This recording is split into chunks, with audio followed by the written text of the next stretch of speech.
K-Poppa. Hello there, guys. K-Poppa is in the house once again for another reaction, and I've wanted to watch this video for the longest time so I can start watching the music videos of Loona, and because there's a lot of music videos to watch, and I really just think that I should watch this one before starting with the music video. So this is the Inconstant Moon, a history of Loona. Yeah, I feel like I just gotta watch this. And this one is by My Moon is Luna K back in January 2021. So let's go. This is not meant to be a guide to Loona. Do not expect this to be a comprehensive introduction to the members or the music. Rather, it's a look at the history of the group and their place in the industry. Anyway, with that aside, I do not have all the facts. Okay. Not every single detail is here. I'm sure orbits have much more information stored away. Every statistic used is readily available information. This video is not intended to point fingers at certain groups nor start any fan wars. I ask that you leave your opinions about the members, your opinions about the fandom, and your opinions about any other groups mentioned here out of your consideration for the video. Okay.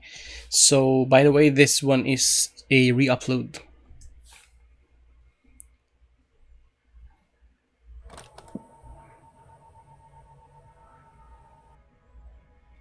Swear not by the moon, the fickle moon, the inconstant moon, that monthly changes in her circle orb, lest that thy love prove likewise variable.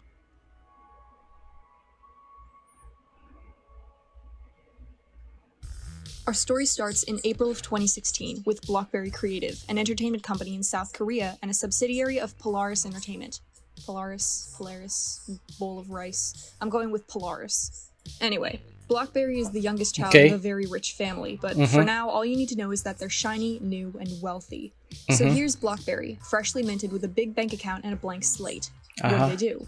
In early October, just 6 months after being founded, Blockberry makes an announcement. Their first ever group is coming. 12 members, gorgeous visuals, crazy storytelling, fancy art things, and it's all coming in 18 months. Wait, 18 months? Yeah. Blockberry's plan is to slowly release the group through an 18-month debut project. The group members will be revealed one by one, each with a personalized solo song and a single album, all under the Korean name Idare Sonyo, or Girl of the Month. And if you take the first letter of each syllable, turn in a circle, and clap your hands 3 times, that spells Loona. Now let's get into the goods. Let's go. Let's get into the goods. The audio sometimes becomes really high. The first member released under Loona is Heejin in October of 2016. Okay. Following Heejin, there's Hyunjin, Hassel, and Yojin.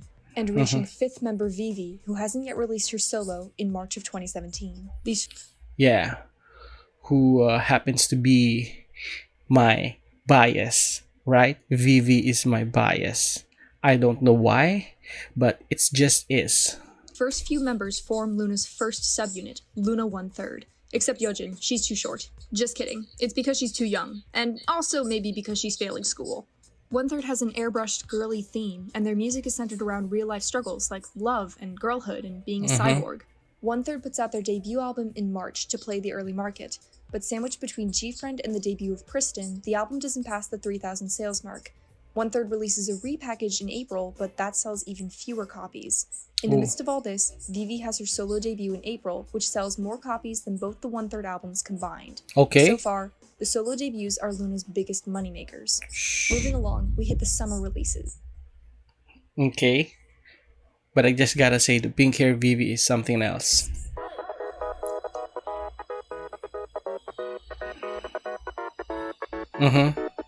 Sixth member Kim Lip debuts in late May and marks a change in Loona's visual and auditory dynamic. She's followed by JinSoul in June and Cherry in July. These 3 members form the second Loona subunit, Odd Eye Circle. Yeah. The concept is much more mysterious, and their music takes influence from the Western mainstream. They release an album in September, Mix and Match, and while it doesn't chart as highly as 1/3's debut, it actually sells better, finally crossing the 3,000 sales mark after the first month. Odd Eye Circle releases a repackage album in October, which does even better, dodging behind twice and claiming the final selling spot of the month. Now, something important happens just before Odd Eye Circle releases their album. Mix 9. And boy, do I wish that Dreamcatcher had been the final time we'd have to talk about Mix 9. Nope! Loona also makes a pit stop at Mix 9. YG calls the Loona project unappealing, but Heejin and Hyunjin pass auditions, and this is when things get interesting. The girls managed to scrape up a decent amount of attention for Loona while competing on Mix 9. Okay. Heejin in particular amasses significant popularity.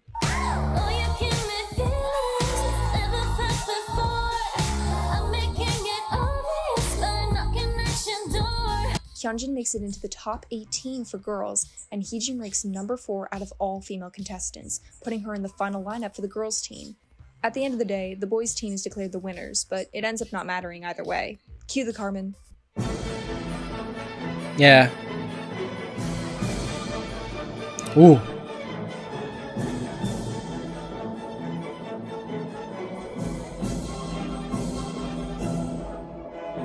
The final group's debut is cancelled by YG, and their stock pretty much plummets. The girls return to Blockberry without a winning title, but it's more a success than a loss. The girls were able to return to an actively promoting project, and the show had brought curious attention to Loona. There's a lot more details in there, but that's kind of the gist of it. The debut train keeps rolling. In November, the next batch of Loona members come tumbling out of the oven. 9th member Eve debuts, followed by Chu in December and Go-won in January of 2018. There's a couple fan activities here and there, as well as Blockberry releasing a video for a day that doesn't exist, but finally, on March 30th, the final members revealed.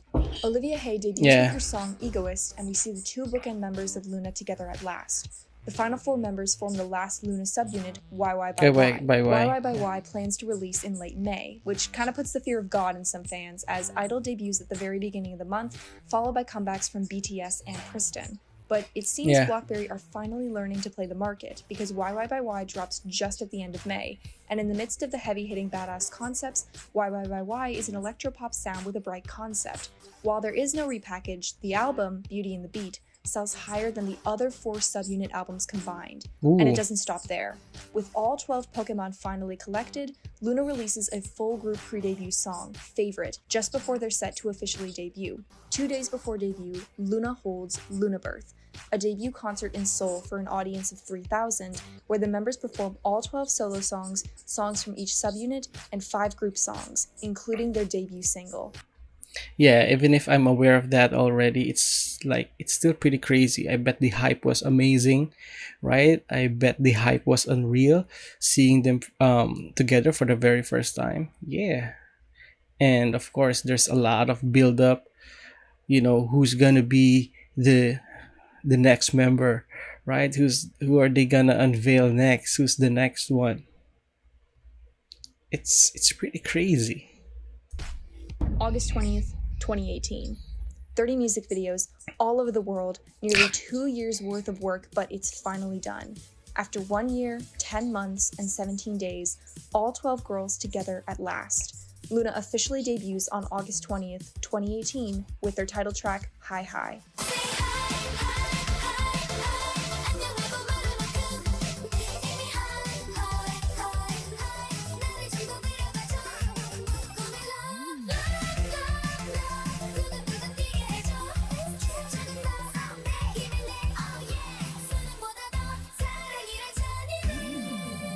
High High is a more domestic-based color pop concept, featuring cheer skirts, bright colors, powerful vocals from the members. The video eats over 1 million views per day, and the album sells almost 53,000 copies by the end of the year, making it the 2nd highest selling album for a girl group debut that year. The album peaks at number 2 on the Gaon chart, and the girls promote the song on music shows for 7 weeks. It seems the 2-year-long project may have bought Loona a ticket to immediate success. Only the next comeback can tell. A month goes by. Nothing new, but hey, just had their debut, right? Yeah. Then 2. Then 3. Then 4. Suddenly, it's December and no sign of Loona. And then the year is over. No sign of Loona. It's the hiatus, After getting right? content practically on a monthly basis for nearly 2 years, it feels a bit strange to not be hearing from them for so long. In fact, this particular hiatus lasts exactly half a year, and to say fans get antsy is an understatement. Finally, in February, a teaser hits, confirming the upcoming comeback, Butterfly. Celebrations. After 6 months of waiting, Loona has a comeback.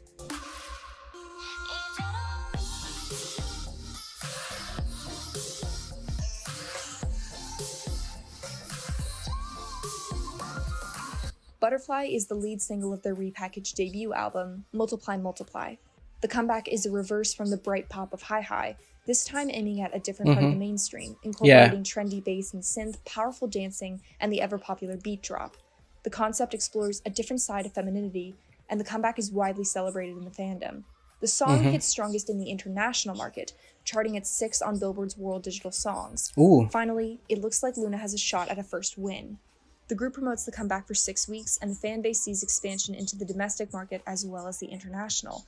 Butterfly, however, doesn't lead to the first win fans think it will. Domestically, things take a turn for the worse. Despite all the hype, the repackaged album doesn't sell anywhere near their first, and once it drops off the charts, the era is basically over. This marks a trend in the beginning schism between the international popularity Loona is experiencing within their own fandom and the actual domestic results of their success. Yeah. But it's still a new year. There's always next comeback, right?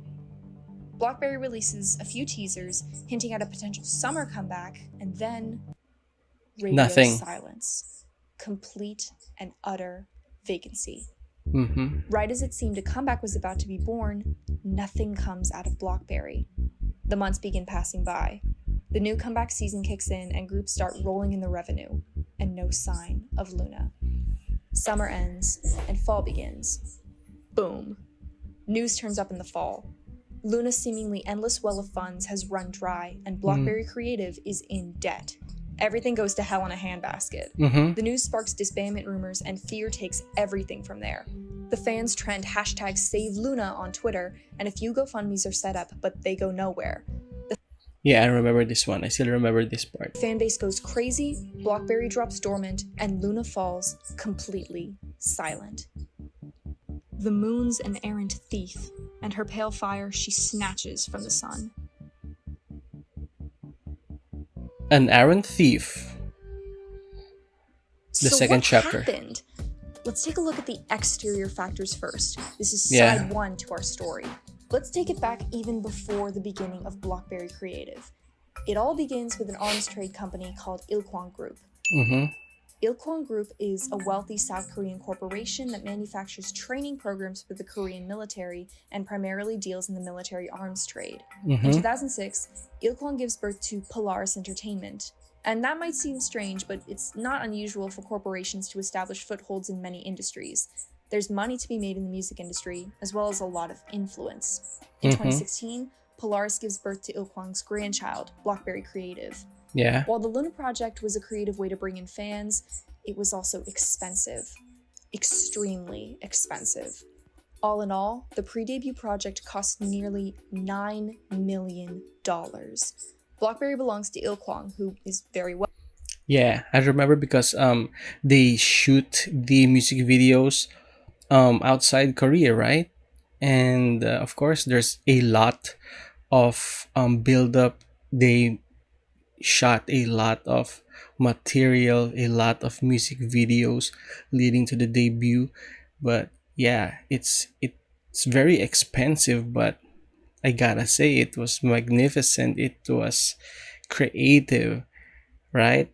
It was a risk, and yeah, it was pretty crazy. But for me, I'm just actually glad that it was done. Something like that was done. Wealthy, but even the beginnings of Loona's project have notable strain. Plans for Loona are in action as early as 2014, with songs, designs, and promotions already prepared, before Blockberry even exists. And that content that will eventually become Loona is stored up in Polaris. In all likelihood, Loona may have actually originally been a Polaris group. And then, Ooh. in March of 2015, an ongoing investigation into the Korean arms industry reveals a trail of corruption leading back to Ilkwang. The South Korean government raids the office, and the CEO of Ilkwang is arrested for fraud and temporarily puts the whole company, Polaris included, on ice. He's also accused of sexual predation, but we're not going to get into that this time. After things start to thaw out, Ilkwang tries to find themselves a new CEO, but the impact of the investigation is crippling. Both companies are hit hard in the wallet. After a year, they decide to establish a subsidiary, Blockberry Creative, and all plans for the Loona project are rehoused over there. Either BlackBerry is a planned subsidiary now bruised from the events of 2015, or Uh-huh. BlackBerry pops up in a desperate bid to continue the new project without having Polaris' name stapled to it. Either way, there's less money in the game than originally planned, and the project bites off more than it can chew. After 1/3 albums sell low, BlackBerry scales back the expenses for the next batch of debuts. No more overseas photo shoots, no more overly elaborate sets. Right Okay. around Odd Eye Circle, BlackBerry goes through another series of changes. During the first half of the project, BlackBerry's main distributor is Stone Music, but after JinSoul's debut, they switch over to Vlending. This switch shows an improvement in album sales, but causes company confusion and budget strain, messing with the project's timeline. When Okay. Loona debuts in 2018, the album does well, but not nearly well enough to pay off the insane debut cost. After High High, BlackBerry switches their distribution yet again, this time to Kakao M. And we've talked about Kakao M before, but they seem particularly disliked by parts of the fandom due to a lot of preventable mistakes during Butterfly's promotions, including but not limited to the album being unavailable for purchase on iTunes, listed under the wrong name on Spotify, and physically unbuyable due to a massive printing shortage. Okay. It's important to point out, Kakao M is not solely responsible for the album shortage. Prints can be done by separate third-party companies, but regardless, something goes majorly wrong in the planning process and albums run out. Yeah. Loona albums become notoriously hard to purchase, and alongside all these other mistakes, problems arise with Mnet distribution and Billboard presence dips. Out on the promotional stage, Loona doesn't take home a win, so chances of new sponsors are slim to none. And here's where it gets serious. At this point, Polaris and BlackBerry have borrowed a lot from various patrons around the industry, and many Ooh. of them want their money back. One of their largest debts goes to Japanese IT company Donuts, and I'm not making that up, their name literally is Donuts. Donuts. Polaris borrowed 400 million won from Donuts in 2017 and only returned about 40 million of it. Donuts also invested 3.5 billion won into Loona in exchange for Polaris to schedule appearances from all members on Donuts' broadcasting app for a live streaming event. But In reality, only one member shows up.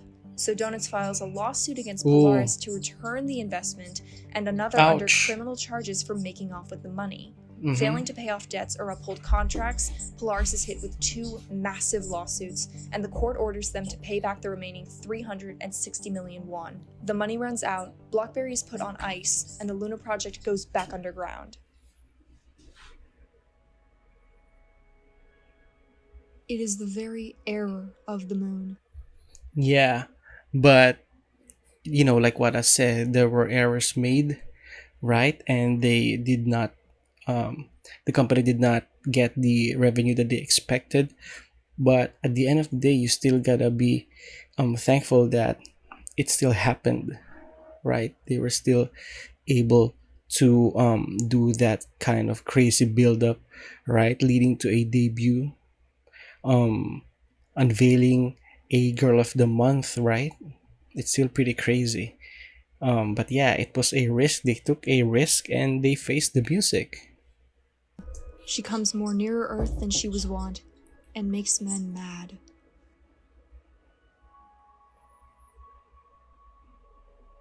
Madness. Now we're going to take a look at the inside, the second side to the story, going way back to the foundation of Loona. Yeah. Enter stage right, Jaden Jung. He's a songwriter and a producer, and he's Loona's creative director. Yeah. Some fans consider him the god of the Looniverse. Others call him Loona's deadbeat dad. Before coming into business with BlackBerry, Jaden has previously worked with other K-pop groups. He makes his rounds through the K-pop world, stopping by JYP with Miss A, Woollim, and eventually making his way to Polaris. While working with Woollim, he serves as the primary director behind the girl group Lovelies. His big plan? Give the members individual solos leading up to their debut as a group. Sound familiar? Sounds familiar? This is also an early version of Jaden's idea for a shadow group, which roughly means he wants them to promote their music as a secret underground artist without the use of regular K-pop promotional institutions. And in 2010, I figured out invisibility. He says he wants them to be the most unknown female girl group. What? Unfortunately, being unknown doesn't really pay well. After a Yes. couple years batting around as a Lalo group, the cash stops flowing, and Jaden leaves the company, delaying Lovely's debut and leaving them to restart from scratch. He couch hops his way over to Polaris, where he becomes a producer for Ladies Code. Jaden sets about creating a musical anthology to re-establish the group and fanbase after the deaths of 2 members in a car accident. The series is Ouch. called The Healing Trilogy and plans to have 3 albums. Wow. That is hard to recuperate from. I'm not saying it's impossible. I'm not saying it cannot be done, but it will be very hard. But yeah, what happened? The first album, Mystery, is released in early 2016, and the second, Stranger, is released later in the fall. The third album is scheduled to release in 2017, but an entire year passes without the release from Ladies Code. In early 2018, member Ashley is forced to admit that the third album has been cancelled, and fans quickly discovered that Jaden has ceased his partnership with Ladies Code. A lot of our lovelies and fans are expecting a comeback, but unfortunately, it is not a comeback.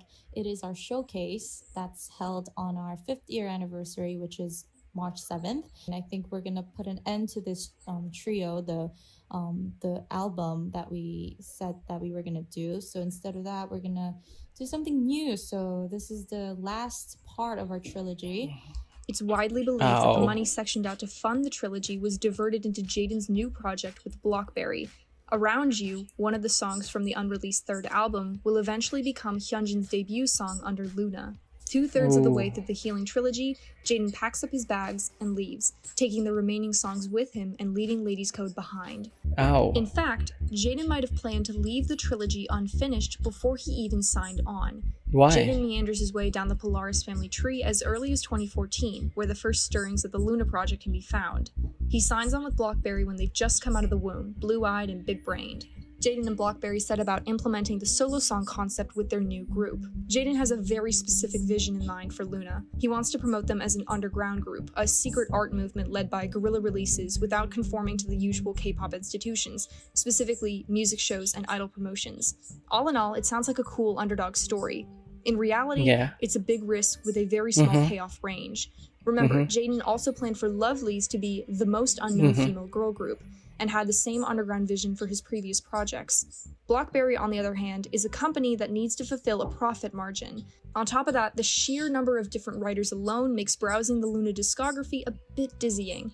Some songs seem straight up airlifted out of other groups' albums and dropped into Loona's, and in some cases they are. While the idea of the solo songs was that they're built to suit each member, certain songs were originally written for other singers, and just Ooh. brought with Jaden when he left project after project. While it's no question Loona absolutely made their solo songs theirs and hit their debuts out of the park, to this day, we don't know just how many Loona songs were originally intended for other artists. Even some of Loona's other frequent writers, such as Monotree, joke about Jaden being hard to work with. During the debut project, Yeah. At one point you can still feel for Jaden a little bit, right? Because he's still responsible for some of the for the creative of Loona. But yeah, I know his type. I know his type. I know his the artistry that he wants to create, right? But of course it's show business, right? The show and the business will always have to be intact together, right? Especially when it comes to this kind of things that are very mainstream, right? The show and the business really comes hand in hand together.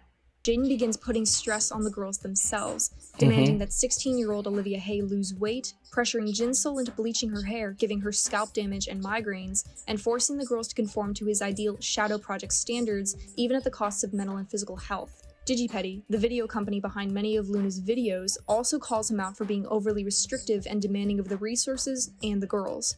By the time we reach High High, no one can really tell for sure what the hell Loona is going to look like. So when they officially debut, some fans call High High disappointing, claiming that the debut project built Loona up to be more than just one more cute concept in cheer uniforms. Some discourage the sound and concept, claiming Loona to be above this kind of release. When you take a look at Loona's releases, however, High High isn't actually that far off from a lot of what Loona promotes. On top of that, it sells well, which is probably the goal of producing such a radio-friendly debut. The tensions rise between Jaden and Blockberry, two sides playing tug-of-war with Loona. Yeah.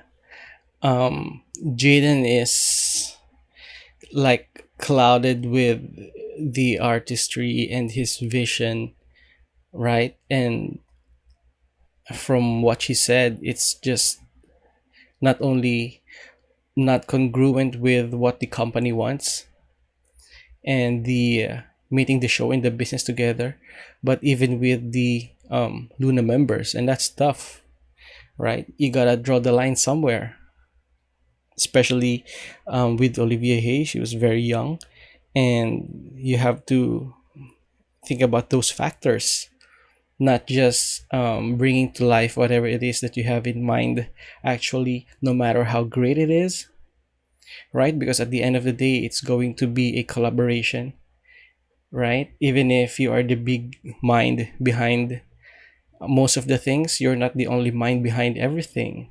You're just even if you're a big piece of the puzzle, you're not every piece of the puzzle, right? You don't Not one person runs the show, right? Jaden cannot think of everything, but there's other people involved, and he's not the one who's going to perform. He's not the one who's going to dance, right? He's not the one being shown on the screen by everyone. At the end of the day, there's still collaboration involved. Where Jaden is a creative director who wants to promote his artistic vision, Is art. I call it bold and brag. More like belongs in the trap. Blockberry is still a company, and they have to balance the expectations of consumers, the careers of 12 idols, and the fact that they shot themselves in the foot quite frequently during the last few years. Despite the sales from High High and Butterfly, Blockberry is still juggling looming debt. In a bid to try and re-establish cash flow, Blockberry steps away from the Looniverse and tries to reorient the group around their music and promotions. Conflict between Blockberry and Jaden ensues. In response, Jaden states he scrapped an entire ballad album for Loona's future comeback. Wow. As I'm not involved in the fandom, I don't know exactly what the fandom opinion on Jaden is, but my research showed some heartbroken fans and even several stressed members of Loona. Finally, the money runs dry. The capital borrowed to support Loona has not been paid back. Yeah, like what I said, at some point you have to, you still owe something to Jaden for bringing Loona to life, right? But yeah, he's a big part of the puzzle, but he's not everything, you know? He's not every part of the puzzle. And yeah, you need to meet the expectations of the audience. And yeah, that's why our art house doesn't earn much. Polaris falls under lawsuit, and Loona goes dormant. In the midst of this, Jaden and Blockberry split. He walks off the set of Loona, gone. That's quite different. Walks out the set like in the middle of everything. Is that it? 4 happy days bring in another moon. But oh, methinks, how slow this old moon wanes. This old moon wanes. Now let's take a look at a third party in the story, the fans.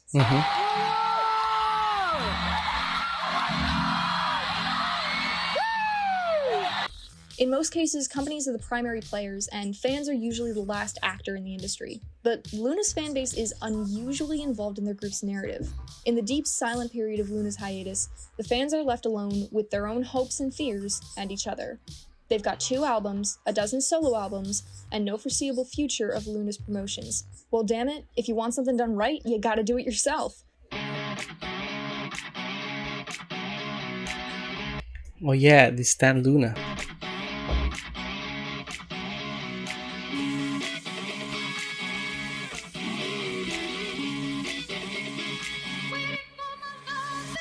Taking a page out of Kony 2012, the Loona fanbase makes a plan to hit the internet with wall-to-wall Loona advertisement. While there have been active fan promotions from Orbit since 2016, this is a whole different level of, dedication. Drop whatever you're doing, say goodbye to your loved ones, stop rewatching Loona TV for the 87th time in a row today, and get busy. Merch promos, spamming the girls' videos under every tweet or post, meme after meme after meme. I'm sure everybody and their dead mother has heard the words, Stan Loona.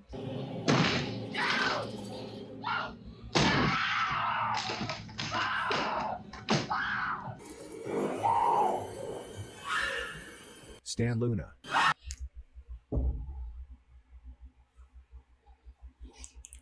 That caught me off guard. At this point, everyone has had their doorbells rung by Orbits offering you their Lord and Savior. One of the long-lasting barriers to Loona's success is the air of hashtag not like the other girls that surrounds them. We can probably say this stems from Jaden's conception of Loona as a shadow group known only to those daring enough to accept them. For a long time, Loona's marketing and industry narrative thrived on the idea of being either on the inside or the outside, which can drive people away since it comes off as pretentious or selective. The self-aggrandizing done by Jaden and some of the louder parts of the fan base damaged Loona's ability to grow their audience. So when those same hashtag not like other girls fans came knocking on everyone's door to advertise Loona, doesn't look so good. Yeah. Now every fandom is scummy fans. In fact, maybe if you'd stand blank shows up in just about every fan base with active online presence. Some of the Stan Loona memes are very much fake, others definitely not. But it doesn't really matter either way. Was Stan Loona a success? Yes and no. It certainly got word around. People knew the name Loona on pain of death, and you'll hear tales from people who joined the fandom purely thanks to the Stan Loona meme. But what it largely did was brand the fan base as desperate, invasive, or downright tasteless at times. And the last thing the story needs right now is more conflict. One of the biggest concerns at the time is the legality surrounding the Loonaverse. Roughly speaking, the Loonaverse is the narrative story of Loona, the lore and universe that connects all the music videos, members, and songs together. As Jaden is the artistic creator of the Loonaverse, there was a fear that Jaden could walk away and take the Loona project with him. This is generally not how production contracts work. Typically, if a project has been greenlit for a production phase, the company has officially bought the rights to the project and maintains control over the project's future. This can seem pretty vampiric, but it's designed to give companies insurance. Once a project is in the works, you're not talking about the paychecks of 3 faceless executives and 1 artistic director. You're also including the capital from expecting consumers and the careers of any performing parties. And in a case like this, it prevents creators from walking off the lot, taking everything of value with them as they go. BlackBerry still owns the rights to the music videos, designs, and promotional content, which leads me to believe that BlackBerry got custody of the Loonaverse in the divorce. However, Jaden has left contracts before, and last time he brought the residual material to BlackBerry and gave it to Loona. Maybe he'll do the same this time. Let's take a look at what the Loonaverse actually is as a unit of storytelling and narrative. Boiled down, the Loonaverse isn't really a solid story product. The Loonaverse is largely a series of loosely linked, hinted-at ideas. It's actually a smart marketing tactic. The Loonaverse is a perfect machine for practically endless fan engagement.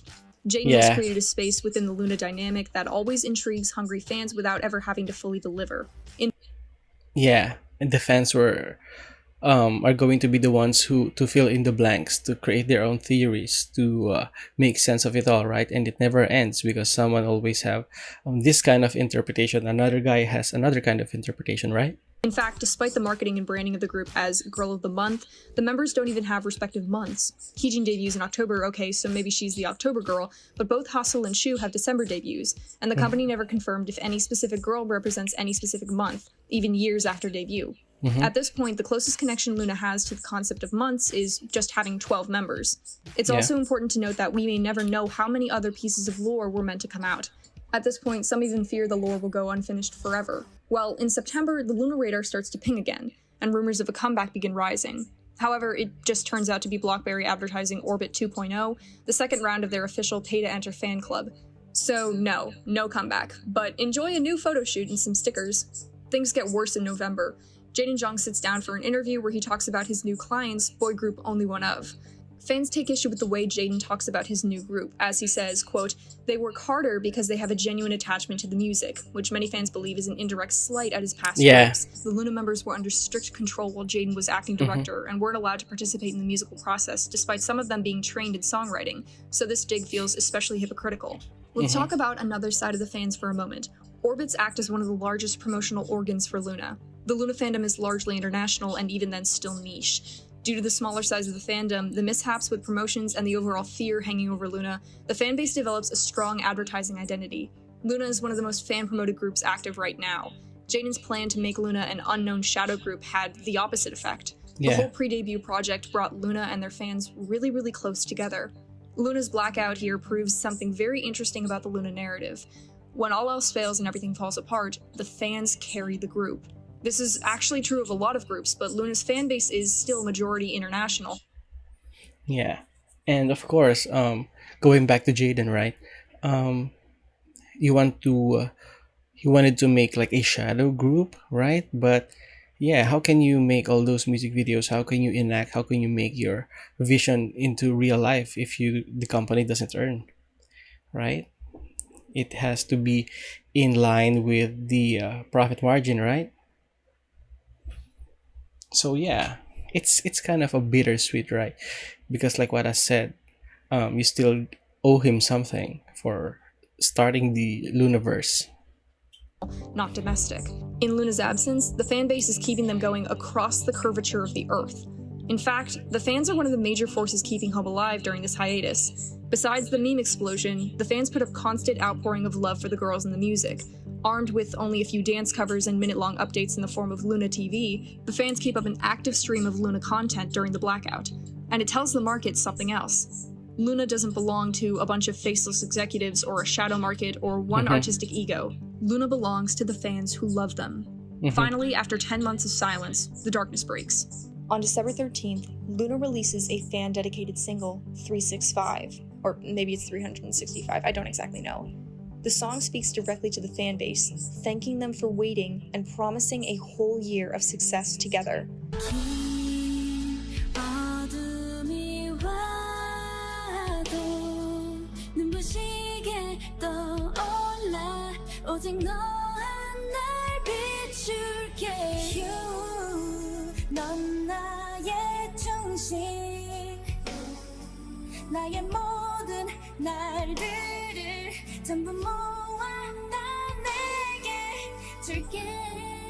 It's also the first group single not written by Jaden Jung. The song debuts at the top of the US World Digital Songs chart.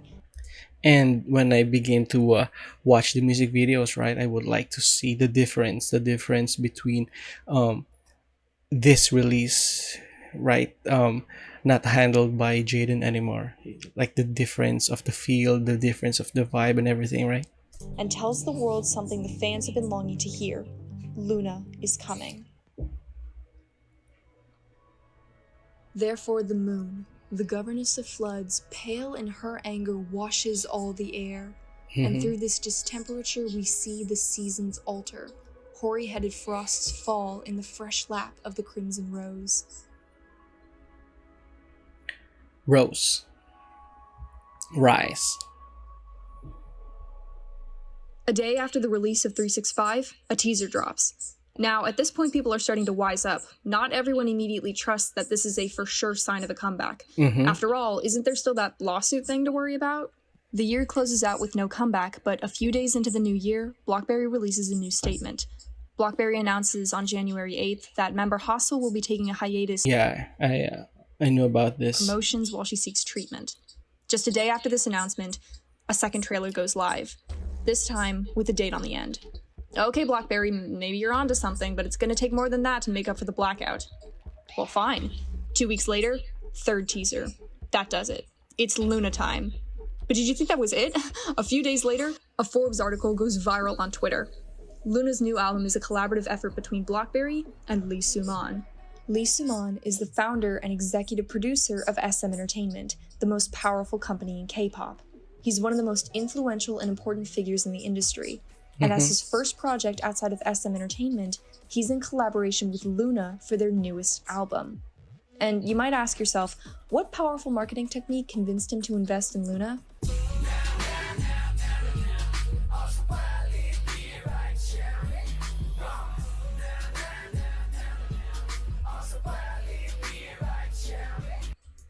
That's so fire.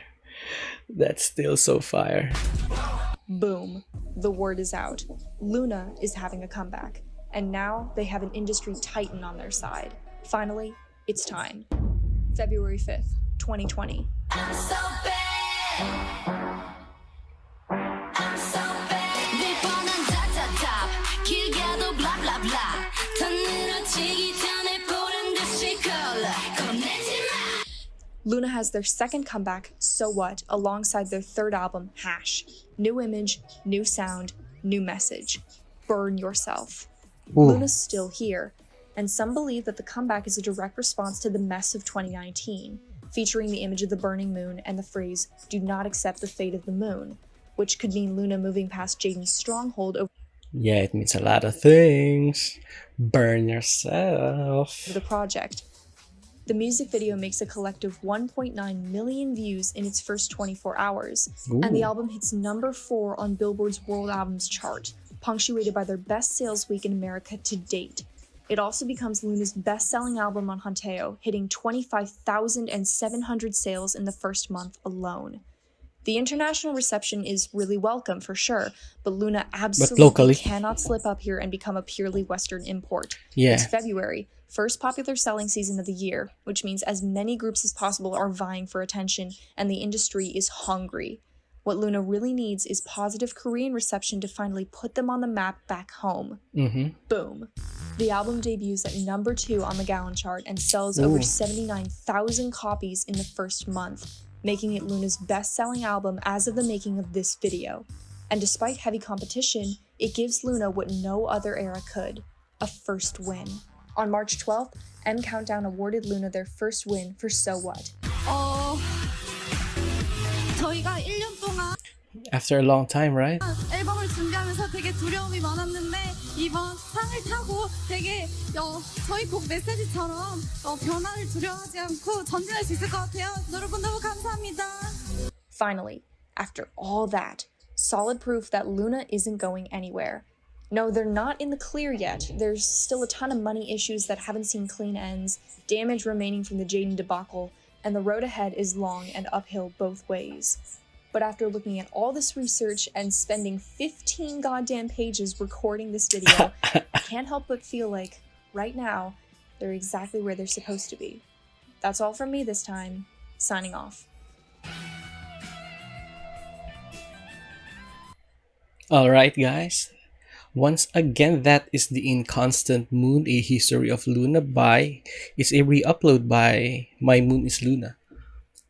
So yeah, Loona is now performing in Queendom 2 and they're doing really great. They're doing really awesome.